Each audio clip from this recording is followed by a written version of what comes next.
Hello everybody, here I am again.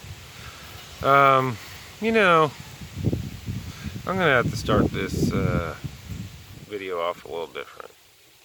When I was younger, before I had a relationship with Christ, I still believed you can do all things through Christ who strengthens you.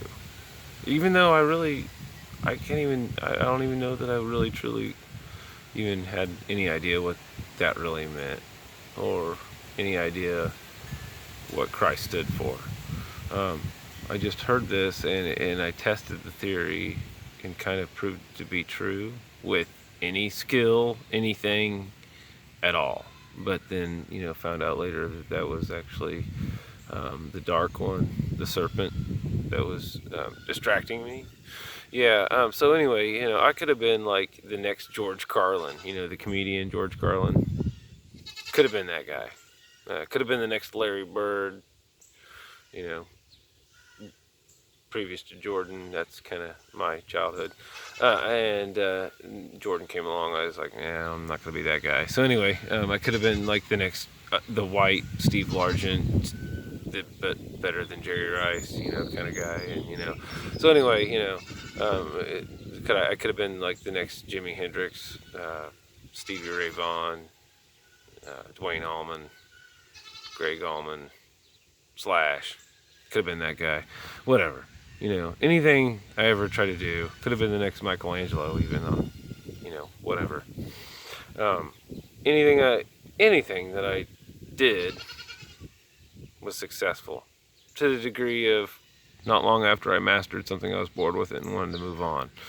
I will say that sports, specifically football, was one thing I really was like, it never really grew bored with.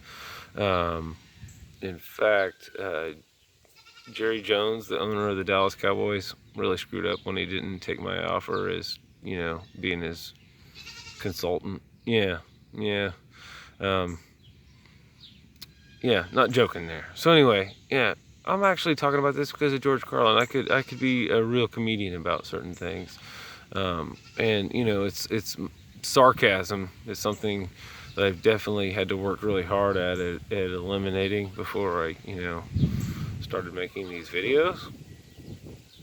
Um, but anyway, with that being said, I could tell a few jokes, like, what if the mark of the beast was simply a mask?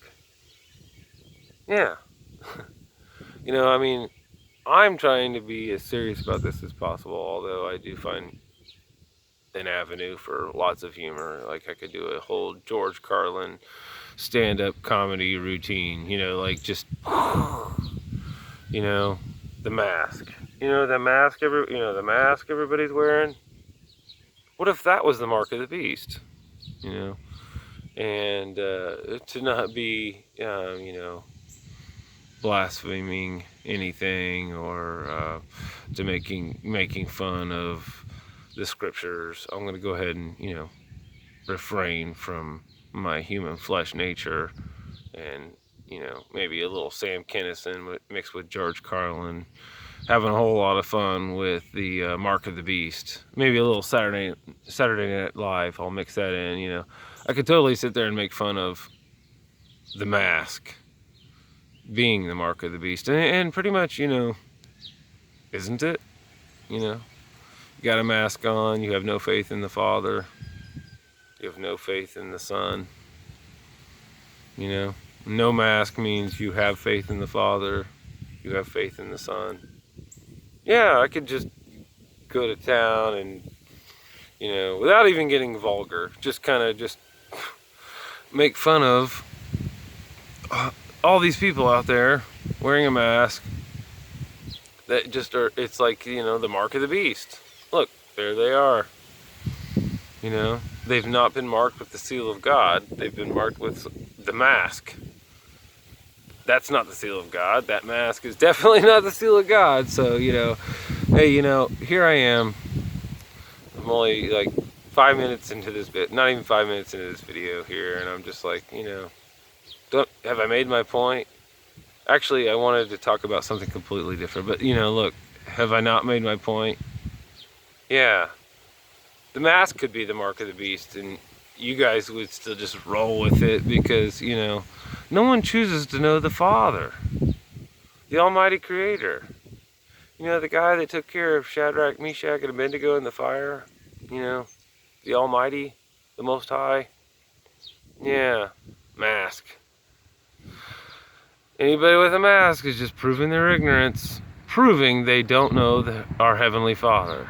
Yeah, so there you go. There's like this small little tidbit.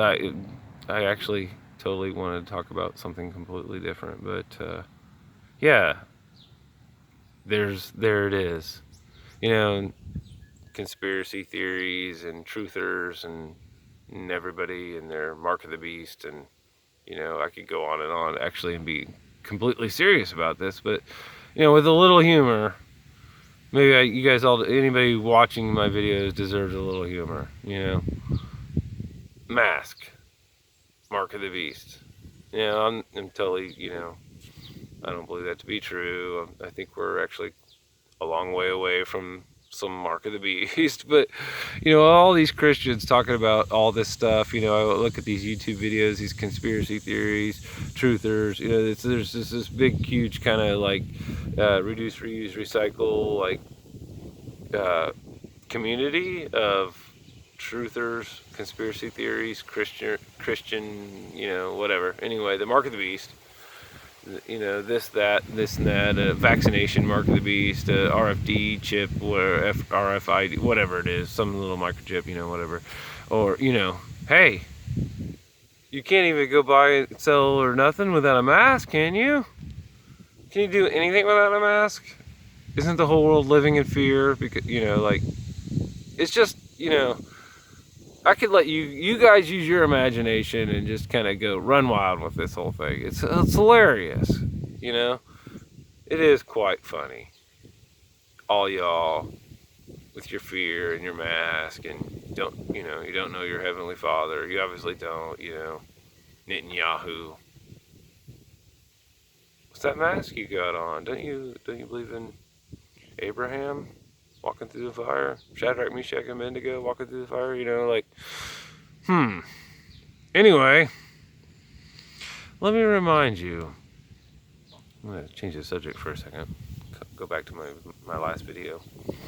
The tree of Abraham, you know, have the tree of Ishmael grafted to it, you know, tree of Judea grafted to it. But look, the root is of Judea. The main root, the root of David, that reached to the river of life, is what keeps the tree of Abraham alive. Yeah, it's the root of David, Judah. The root of David keeps the tree of Abraham alive. Isn't that amazing? But it's really not that root. It's the fact that the root of David reached the river of life. It's the river of life that keeps the root of David alive. And it's the root of David that keeps the tree of Abraham alive. And, let's not forget, it's the tree of Abraham that keeps the root of David alive. And it's the river of life that keeps the root of David alive. Yeah, so the root of David is alive because of the river of life. And it's a symbiotic relationship. See, you know, the root of David, it needs the tree of Abraham, and the tree of Abraham needs the root of David. But all the while, both the tree of Abraham and the root of David, they need the river of life. Yeah. The tree of Ishmael needs the river of life, so it must be grafted to the tree of Abraham. So yeah, this is a two-parter video, and I didn't even get to what I really wanted to talk about. It's kind of weird. I just kind of had a George Carlin laughter moment of this mask thing I keep seeing, and you know, well, what if it was the mark of the beast? Oh, look, y'all. You've just proven you fell to the mark of the beast. If it would have been, let's just say, if it would have been the mark of the beast, you fell to it. You didn't have faith in the Father. No faith in the Father. Faith in the mask. No faith in the Father.